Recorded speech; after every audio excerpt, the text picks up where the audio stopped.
All right, sorry. I'm just going to quickly review what I just said. For the people that are watching the video, the area under the curve from A to B we did as a limit of the sum of the triangles. We can change that notation to the integral sign, which comes from the letter S for sum. The A and B are the upper and lower limits of f of x. And note we changed delta x to dx. Okay? All right. So before we actually get into doing more complex ones, you don't even have to know any calculus to do certain things. If I said this, what is my function? 4x? Just my function that is in there. Look at the notation. F of x dx. The function is 4. Okay? So, f of x is equal to 4. What does that look like? What's the graph of? It's a horizontal line at 4. What does the 1 to 4, the upper and lower bounds, mean?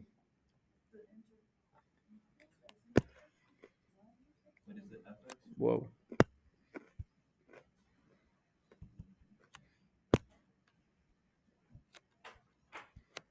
It means,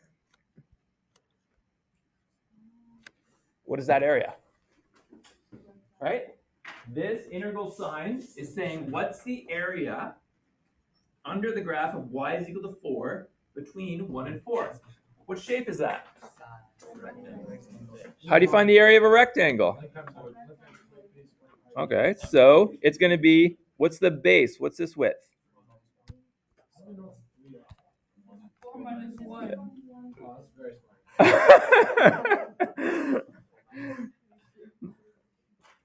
So it's going to be 3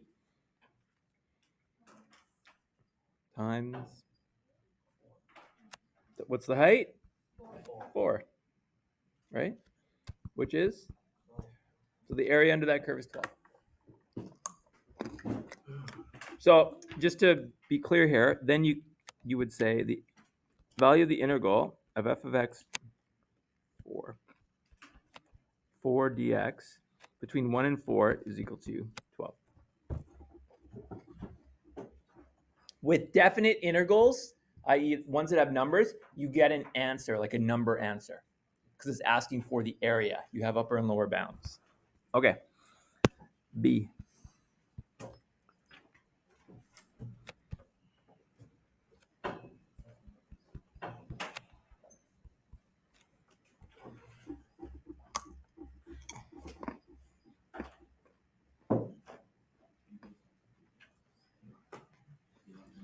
What's my function? X plus 2. Okay, what does the graph of x plus 2 look like? Parabola? It's a linear line with the y-intercept of 2. Looks like that.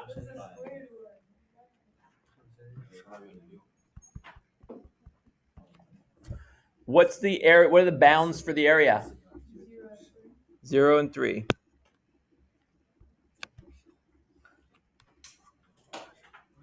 I want that.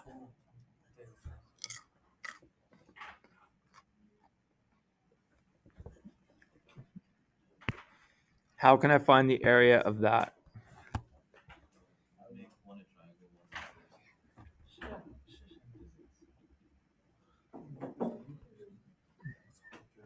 Split into 2 areas.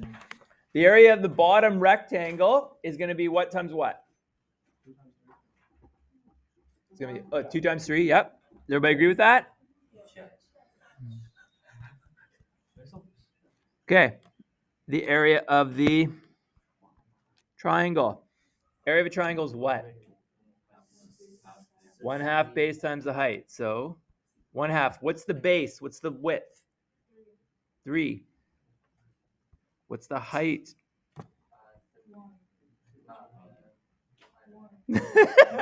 Okay. What is this value right here?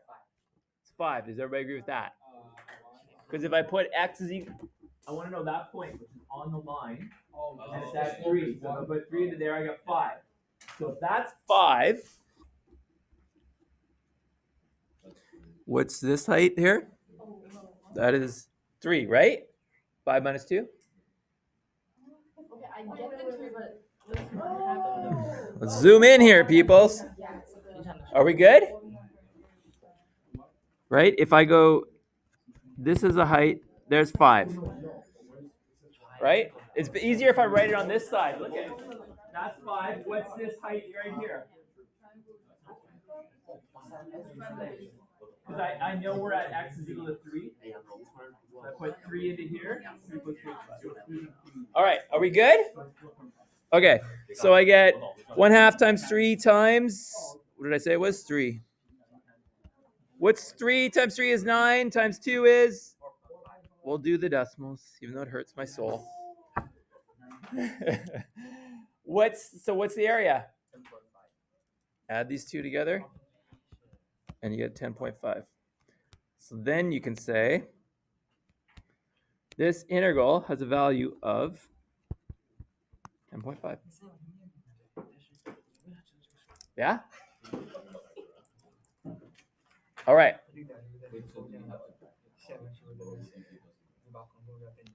I'll probably give you the graphs. All right, C.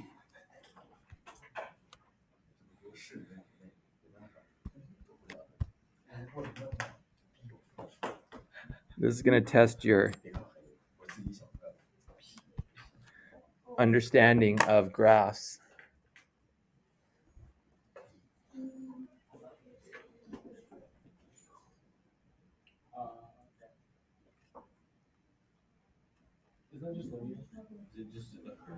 It's a curve, that's for sure. It's a curve backwards. All right, what's our function?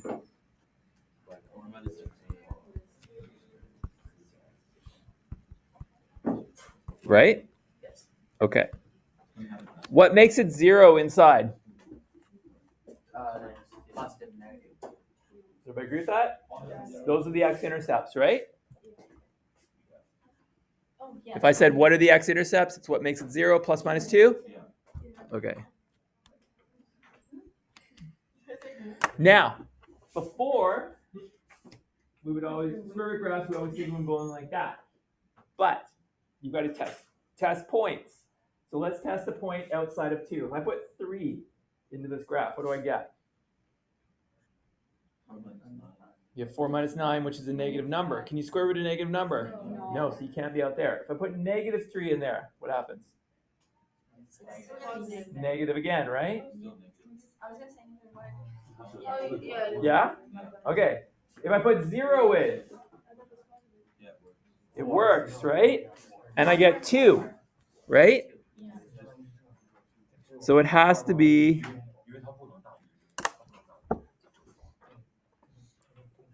that.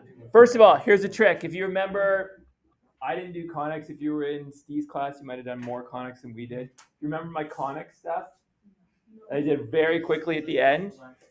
I know, it's like the last day. Remember, x squared plus y squared is equal to r squared? Do you remember this? Vaguely. If you see x squared and y squared, well, you know it from trig, right? X squared plus y squared is a circle, right? Sine squared plus cos squared equals 1. That's a circle, right? The unit circle. Wow. Okay, this is a circle.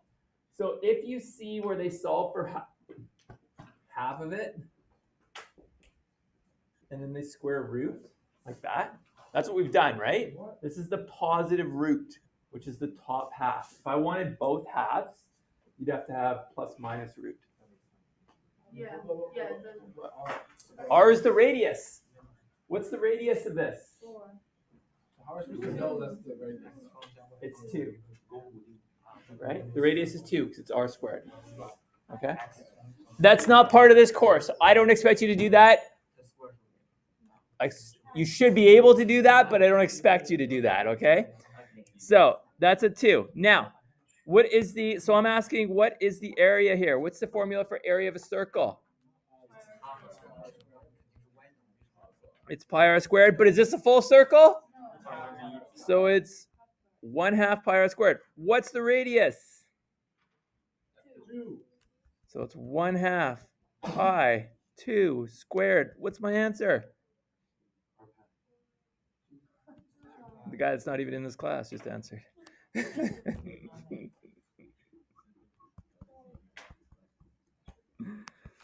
2 pi. So that integral has a value of 2 pi. All right, one more question. D. Or we might do more, actually. Negative 2 to 1 of 2x dx. All right.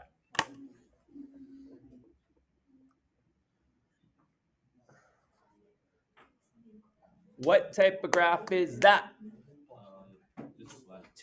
Yeah. It's a linear line, right? F of x is equal to 2x. We know it goes through the origin. We're evaluating it from negative 2. Whoops. Negative 2 to 1. Okay. So I'm asking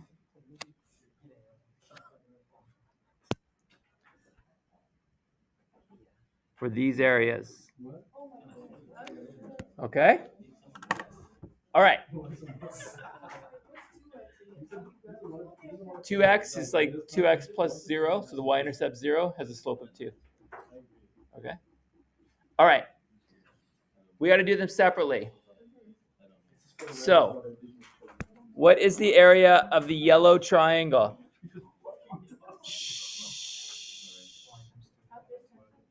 It's going to be 1/2 the base. What's the base? 1. What's the height? Does everybody understand why it's 2? Why this value is 2?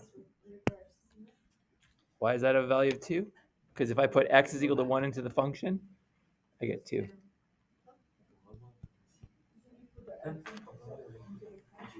I get 2. All right. So this becomes 1. So the area of that bit is 1. All right. Then we got to do the red bit.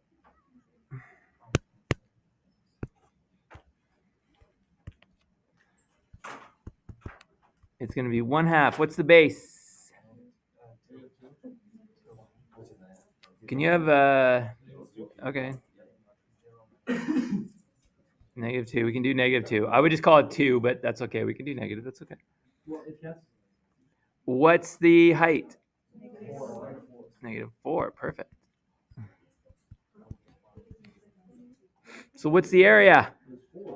Wrong.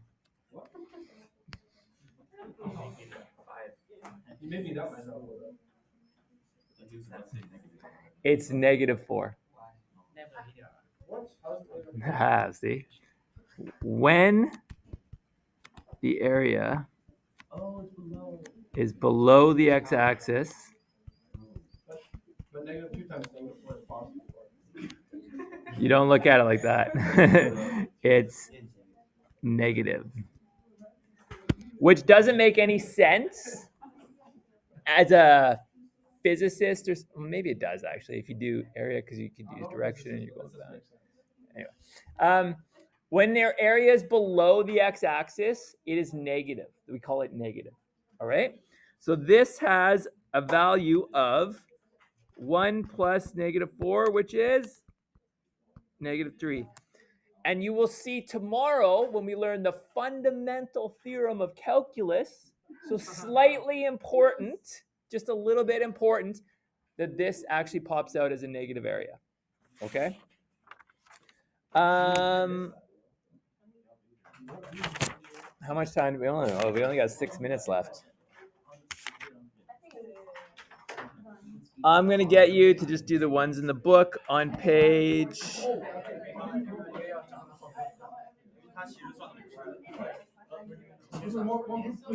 13 to 27 odd. You probably need the page. Page 273, 13 to 27 odd.